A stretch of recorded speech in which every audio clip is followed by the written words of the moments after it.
Today's video, we measure flex in a C4 Corvette. Hello and welcome to ET Garage. I'm Eugene Tordo, and today's video is another follow-up video on the vet-to-vet no flex frame system, or I forgot, I think that's the title of it. But I did two other videos on it. One was the unpacking and installation video, and the other video was just my opinions on driving the car and whether you should buy one or not, and some other things, an adjustment. But this video, I'm going to try and measure flex. And basically, C4 Corvette, even though a lot of people say it flexes, for its time, it was a very rigid platform and had one of the highest skid pad G-force time of its time. It had some of the highest G-force measurements of its time, pretty close to a Formula One car at the time. Of course, a lot of that has to do with tire technology and how technology has changed over the years. Of course, that's going back to 1984. What I'm going to do is take a measurement from here to here with the target top off. Then I'm going to jack the front of the car up, so car is only sitting on the rear wheels, and take another measurement. And the idea behind that is, say this is the front of the C4 and this is the frame. If I just jack up the front, it should flex a little bit. That should bring this in, if it does flex. Now I already have, of course, the no flex system installed, the vet-to-vet no flex system installed, and I already have it adjusted. So I'm going to jack it up and take a measurement where it's set right now.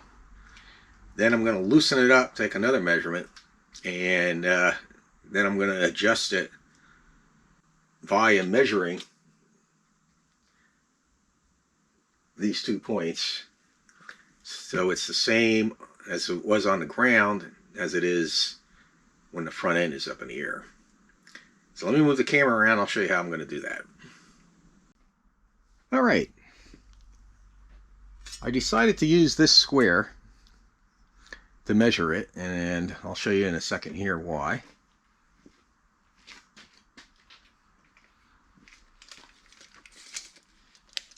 And originally, okay, start over, 1 and 2 and 3.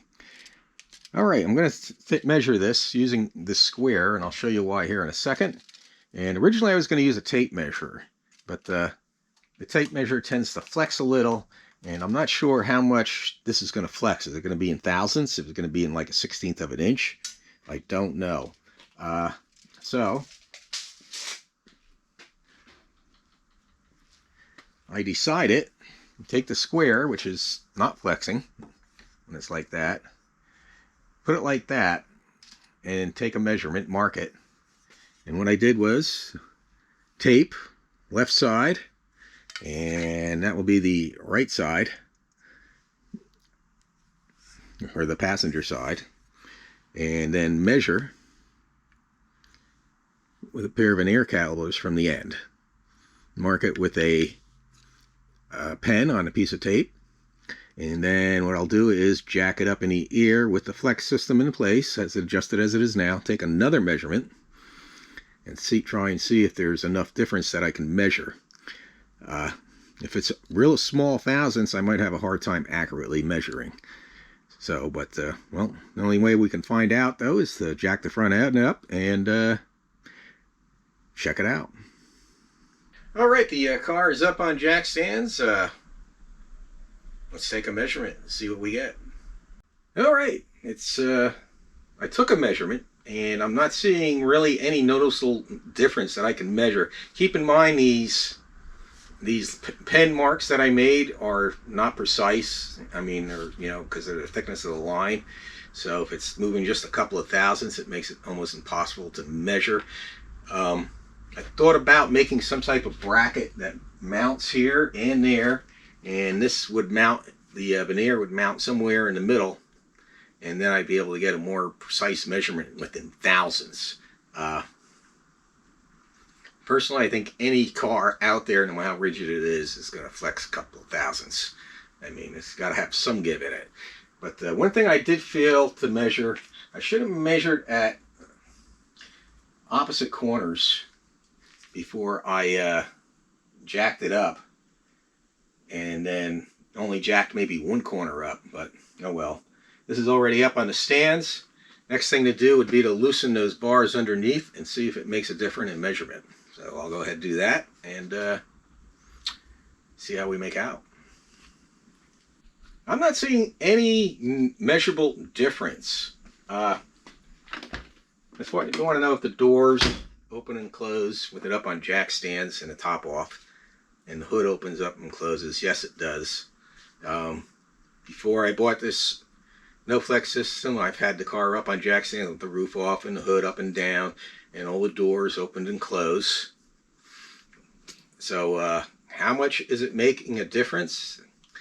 It might be making more of a difference when you're bouncing down the road because it's more force on there, but you got to remember the suspension takes up most of the movement in the road, and the frame just supports all that. So how much this flex system is making a difference? One thing I do know is those rear braces flex. Once you tighten them up, they flex inward.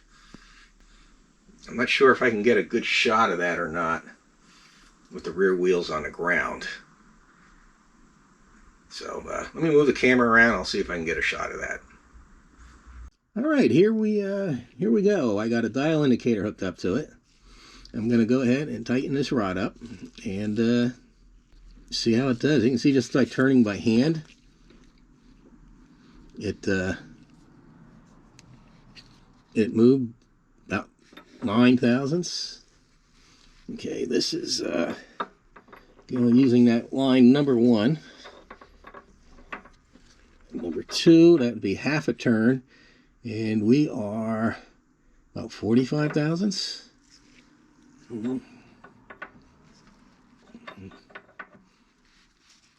Okay, 1 turn.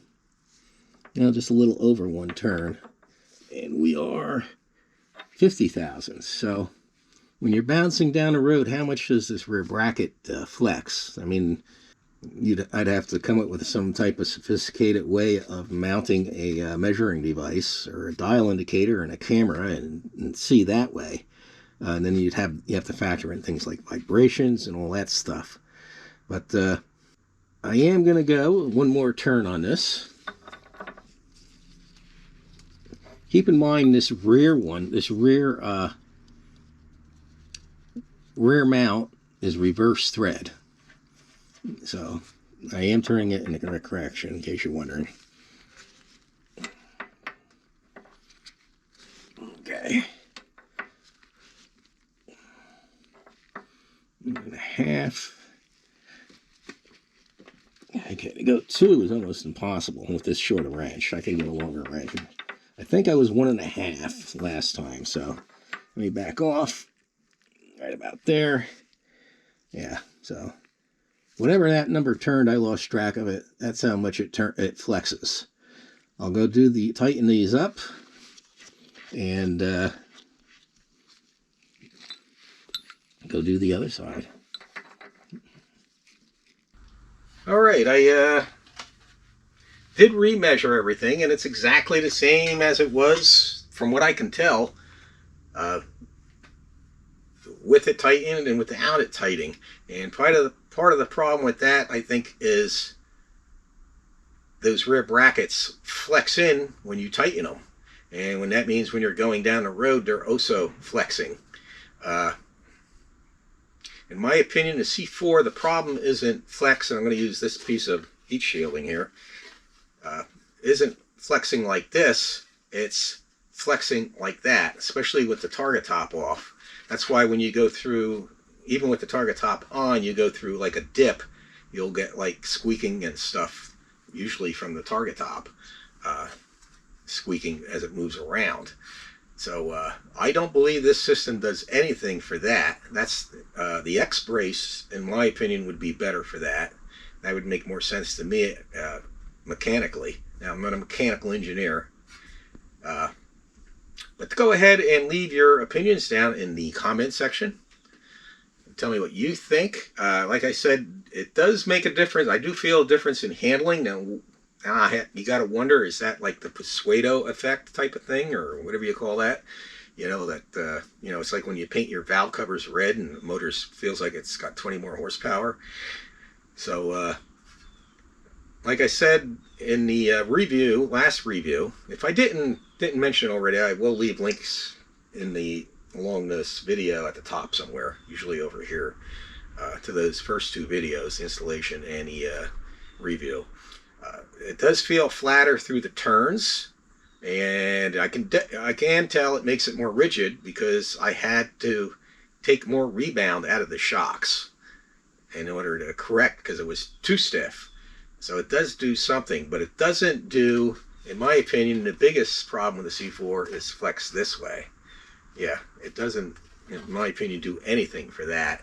I didn't measure from corner to corner. I don't feel I have to. I know if I'm not on a flat, even surface with the system installed and adjusted, tightened up according to their instructions, I still have to be on a flat level surface to get the target top on. And that's because if you're on, say, a pothole, or on a grass field somewhere where there's a dip, just a little bit of a dip, it's going like this just by probably a couple of thousandths enough. Something like 10, 15 thousandths, which all it would have to be to make a squeak with the top on and misalign those bolts when you go to put the target top on. Like I said, leave comments down there in the comment section. It helps the channel out, and I'd like to hear everybody's feedback anyway, even if it doesn't. I hope this was instructional and helpful. Hopefully in the future video, I'll see what I can do about re-engineering those brackets so they don't flex in, and see if it makes any difference. That'll be probably the fall when things cool down. Like today, it's humid and another humid day. So probably in the fall when it cools down a little bit. But meantime, everybody have a great day, and God bless.